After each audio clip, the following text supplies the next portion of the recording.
Bienvenue au résumé des sessions d'exploration pour les résolutions de la Conférence mondiale de 2023.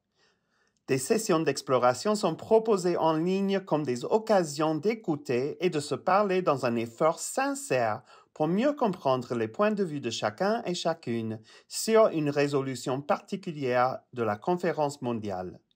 À la fin de chaque session, les petits groupes partagent un résumé de leur conversation. Ce podcast comprend les résumés des petits groupes. Pour plus d'informations sur les sessions d'exploration ou sur les résolutions, rendez-vous sur www.cofchrist.org et cliquez sur l'onglet en haut de la page qui dit « Rejoignez-nous pour la conférence mondiale du 22 au 28 avril 2023 ». Nous n'avions pas une vision très éclairée de Sion après avoir survolé quelques versets bibliques. Nous nous sommes rendus compte que Sion représentait beaucoup pour certains prophètes et rois antérieurs à Jésus. Nous voyons que Sion n'est pas figé en un seul lieu, ce qui est complaisant de notre point de vue sur la vision de Sion, que chacun pense que Sion est là où nous apportons un peu d'amour et de paix de Christ aux gens que nous rencontrons, quelle que soit leur origine. Deuxième question. Cette résolution renforce les engagements de l'Église envers le monde et nos principes permanents, ainsi que nos croyances pour un monde meilleur. La troisième question, ce qui était difficile, c'est de situer Sion dans les temps passés de la Bible, ancienne et nouvelle alliance, et comment, au cours des siècles passés après Christ, aussi bien un sionisme chrétien et un sionisme juif ont progressé à faire une nouvelle Israël sur une terre de Palestine. Nous pensons aujourd'hui la vision de Sion est une vision politique qui divise le monde et se détache des engagements de la communauté envers le monde. Quelle expérience de vie avons-nous façonné notre point de vue de cette résolution? Tout d'abord, en lisant cette résolution, nous sommes aperçus que cela se rapporte aussi à nos anciens. L'expérience de vie de nos anciens auparavant sur l'histoire de l'Église, sur beaucoup de choses. On parle du Sion, on parle des lois de l'Église. On avait des principes permanents qu'on doit respecter. Et aujourd'hui, on est rentré dans ce contexte, dans cette résolution. Aujourd'hui, on a imposé quelques lois. Et aujourd'hui, on se retrouve on entend le Sion.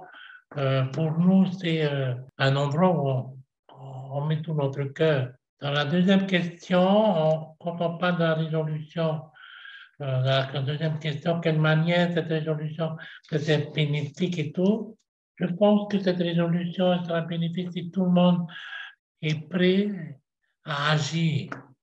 Il faut être courageux, il faut être actif parce que notre doctrine nous donne la vision de voir que ce n'est pas facile, de toute manière, ce n'est pas facile, parce que nous prônons la paix, la réconciliation. Et ce qui m'importe, c'est notre propre croyance fondamentaux qui nous donne cette envie d'agir et de dire on est prêt d'agir pour la paix. Et s'il faut revenir sur cette résolution-là, il va de même pour nous, chacun de nous, que la première présidence puisse prendre appui et continuer cette démarche. Pour ainsi dire, s'il y a des choix personnels qu'on doit prendre. On ne peut pas déterminer comme on veut sans agir qui ne commet pas d'erreur. Si, nous, dans notre vision aujourd'hui, c'est quoi? C'est d'agir autrement, trouver des solutions, par exemple, comme on en a parlé au départ, en lisant le texte, on s'est aperçu que la première présidente a besoin des outils, donc la formation. Donc, on comprend la façon d'agir. Est-ce que nous sommes prêts à agir? Est-ce que nous sommes prêts à relever le défi? Est-ce que nous sommes prêts à débattre? Que décidons-nous? Que décidons-nous, nous, en tant que membres? Être actif, ce n'est pas uniquement dire « ouais, on est actif et on reste à la maison ». On est actif parce que, pourquoi? Je pense que la meilleure chose à faire, c'est de ramener les discussions au sein de la première présidente et de les soutenir dans nos prières.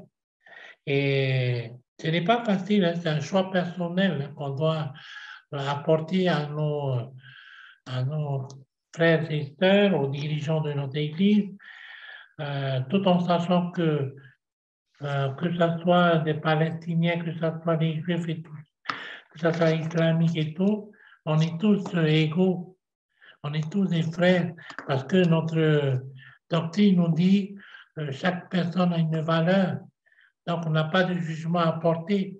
Et dans le monde aujourd'hui, qu'est-ce qu'on peut apporter? L'amour, la réconciliation et surtout la paix. Je pense qu'on rentre dans ce contexte dans la résolution de G8, c'est que l'Église puisse se développer autrement. Donc, il faut aider, il faut prier pour que cette résolution soit à même prendre une bonne décision pour reconsidérer ou promouvoir activement la paix dans toute cette région-là ou dans toutes les régions du monde. Voilà, c'est notre réponse. Merci.